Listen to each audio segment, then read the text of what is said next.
नर और नारायण की दुर्लभ कथा। एक असुर दंभोदभ था। उसने सूर्यदेव की बड़ी तपस्या की। सूर्यदेव जब प्रसन्न होकर प्रकट हुए और वरदान मांगने को कहा तो उसने अमरत्व का वरदान मांगा। सूर्यदेव ने कहा यह संभव नहीं है।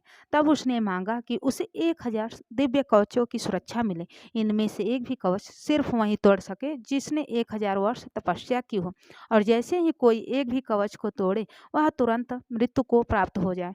सूर्य देवता बड़े चिंतित हुए। वे इतना तो समझ ही गए थे कि यह असुर इस वरदान का दुरुपयोग करेगा, किंतु उसकी तपस्या के आगे मजबूर थे और उन्हें वरदान देना ही पड़ा। दंभोदभ अपने शस्त्र कवचों की शक्ति से अपने आप को अमर मानकर मनचाहे अत्याचार करने लगा। वह सहस्त्र कवच के नाम से जाने लगा। दूसरी तरफ सती जी के पिता दक्ष प्रजापति ने अपनी पुत्री मूर्ति का विवाह ब्रह्मा जी के मानस पुत्र धर्म से किया। मूर्ति ने सहस्त्र कवच के बारे में सुना था। उन्होंने श्री विष्णु से प्रार्थना की कि इसे खत्म करने के लिए वे आए। विष्णु जी ने आश्वासन दिया कि वे ऐसा करेंगे। मूर्ति ने 2 जुड़वा बच्चों को जन्म दिया जिनके नाम नर और नारायण हुए। 2 शरीर होते हुए भी वे दोनों एक थे, 2 शरीर में एक आत्मा। विष्णु जी ने 2 शरीरों में नर और नारायण के रूप में अवतरण किया था। दोनों भाई बड़े हुए। एक बार दंभोदभ उस वन पर चढ़ाया जहाँ वे रहते थे। तब उसने एक तेजस्वी मनुष्य को अपनी ओर आते देखा और भय का अनुभव किया।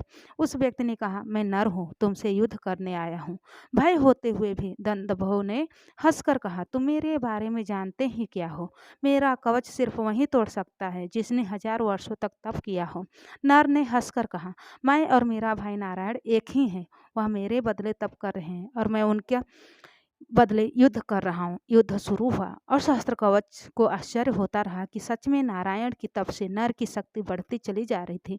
जैसे ही 1000 वर्ष का समय पूर्ण हुआ, नर ने सहस्त्र कवच का एक कवच तोड़ दिया, लेकिन सूर्य वरदान के अनुसार जैसे ही कवच टूटा, नर मृत होकर गिर पड़े।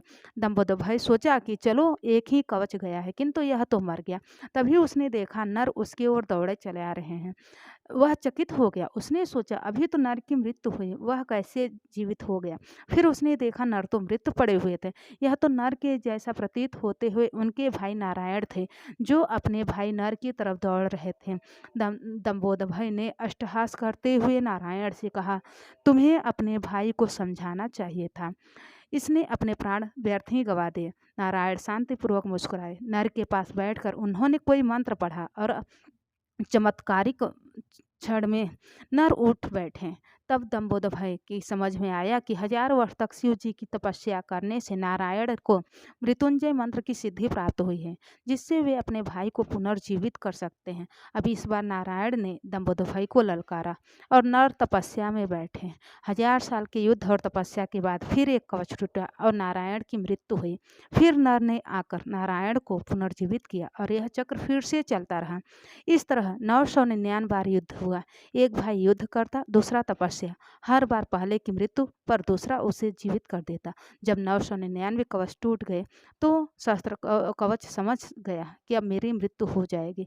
तब वह युद्ध त्याग कर सूर्यलोक भाग कर सूर्यदेव की शरणागत हुआ।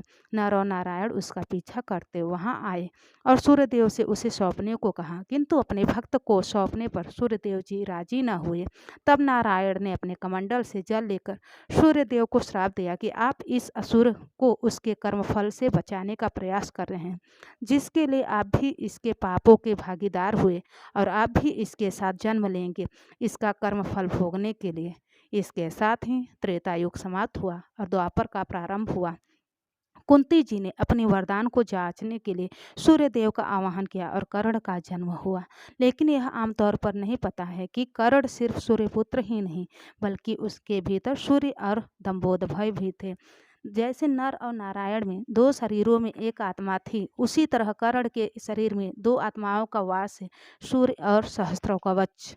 दूसरी ओर नर और नारायण इस बार अर्जुन और कृष्ण के रूप में आए।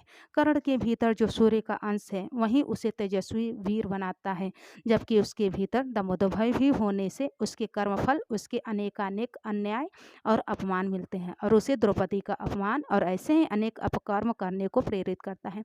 यदि अर्जुन कर्ण का कवच तोड़ता तो तुरंत ही उसकी मृत्यु हो जाती, इसलिए इंद्र उससे उसका कवच पहले ही मांग ले गए थे। धन्यवाद दोस्तों। जानकारी अच्छी लगी हो तो वीडियो को लाइक और शेयर करना ना भूलें। चैनल को सब्सक्राइब ज़रूर कर लें।